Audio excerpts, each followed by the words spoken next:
வலைக்கும். நான் எஸ்பி பட்னம். அல்லாஹு மீது ஆணையாக எங்களோடு பேசாதீர்கள் என்று சொன்னவர்களோடு நாங்கள் உறவுகளை எப்படி பேணுவது?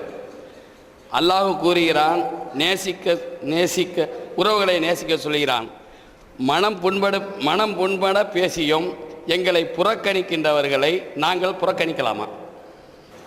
அவர் என்ன கேட்குறாருன்னு கேட்டால், மனம் புண்படக்கூடிய வகையில் எங்களோடு நடந்து கொள்ளக்கூடியவர்களை, எங்களை புறக்கணிக்கக்கூடியவர்களை நாங்களும் புறக்கணிக்கலாமா அப்படின்னு கேட்குறாங்க.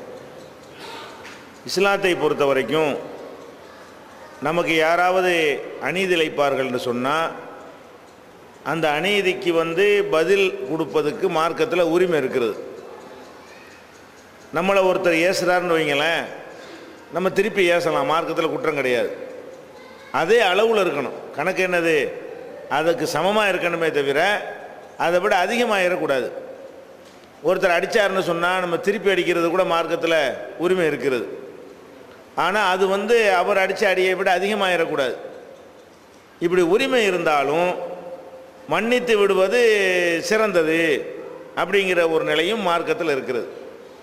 அப்போ திருமறை குர்ஆனில் அல்லாஹ் என்ன சொல்லி காட்டுறான்னு கேட்டால், இப்போ இனத்ததா அலைக்கும் ஃபாத்தது அலைஹி பிமிஸ்லி மாத்ததா அலைக்கும், உங்கள் விஷயத்தில் யாராவது வரம்பு மீறுவார்களே ஆனால் அவர்கள் வரம்பு மீறியது போன்ற அளவுக்கு நீங்கள் வரம்பு மீறி கொள்ளுங்கள் அப்படின்னு அல்லாஹ் ரப்புல் ஆலமீன் திருமறை குர்ஆன்லேயே அதுக்கு அனுமதிக்கிறான்.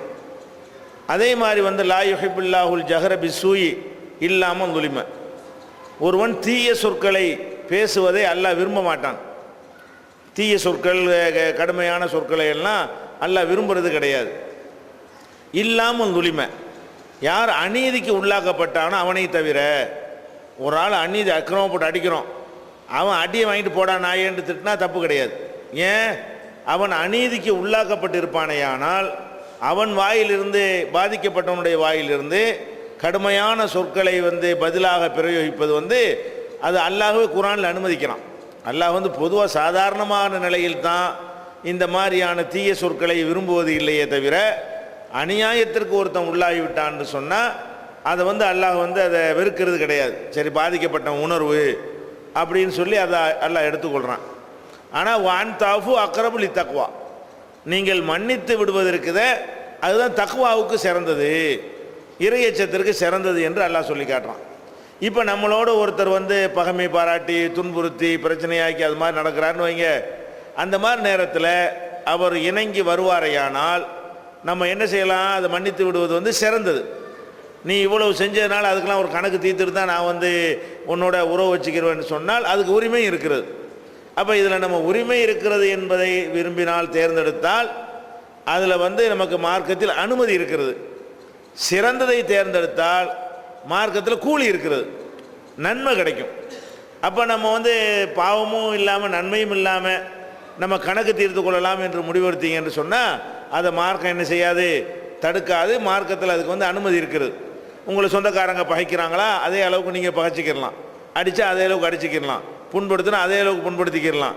ஆனால் சரி போயிட்டு போகிறான் என்னடா மாமன் அப்படின்னு நினச்சிட்டு போனோம்னா அது நல்ல காரியம், அது சிறந்தது என்று மார்க்கம் சொல்லுகிறது. அல்லாஹ்வின் சத்தியமாக என்று சொன்னதுக்காக என்னன்னு கேட்குறாரு?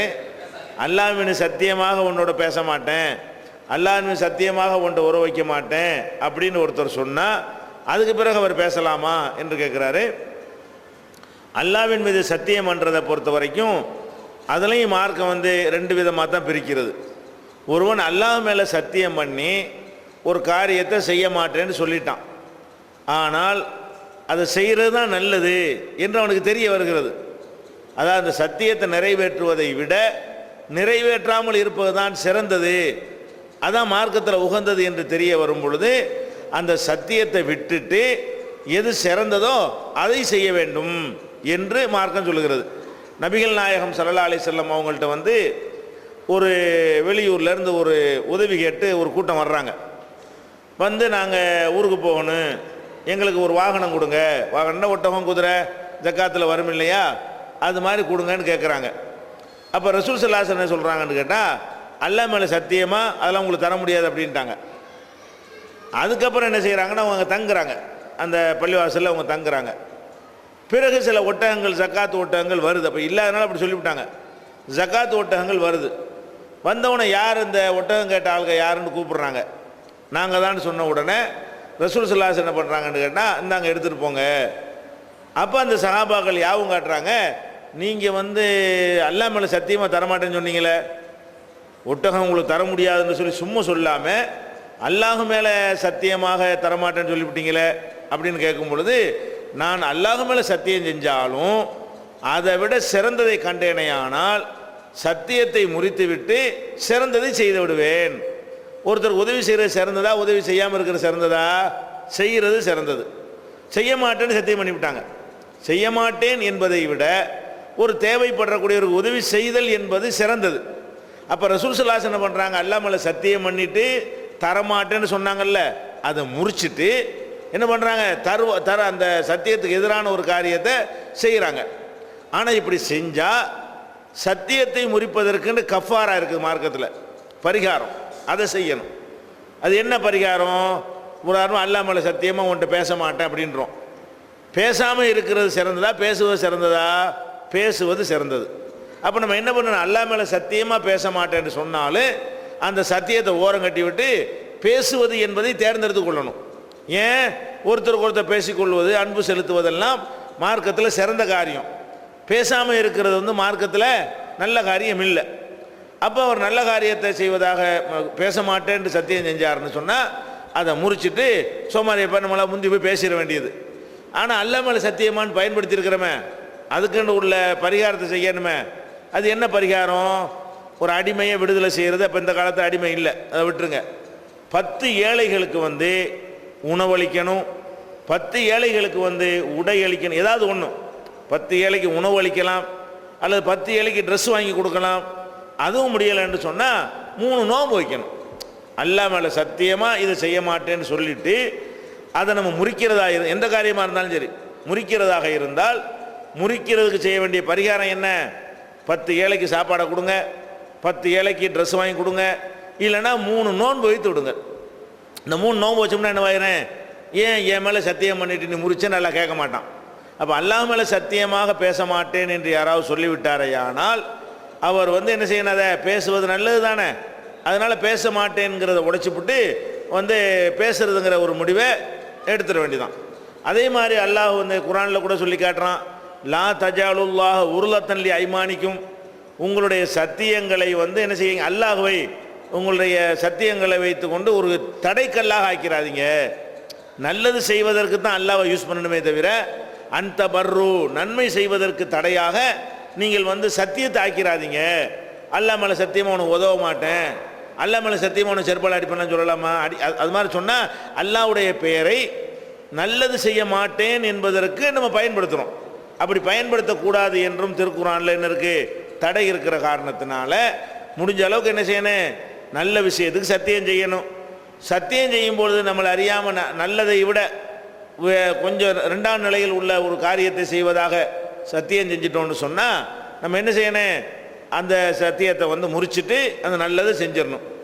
ஹராமானதை சத்தியம் செஞ்சோன்னு சொன்னால் அது சத்தியமே இல்லை. அதுக்கு என்ன இல்லை, நல்ல அதாவது சிறந்தது அனுமதிக்கப்பட்டது, அதில் தான் சத்தியம் வரும்.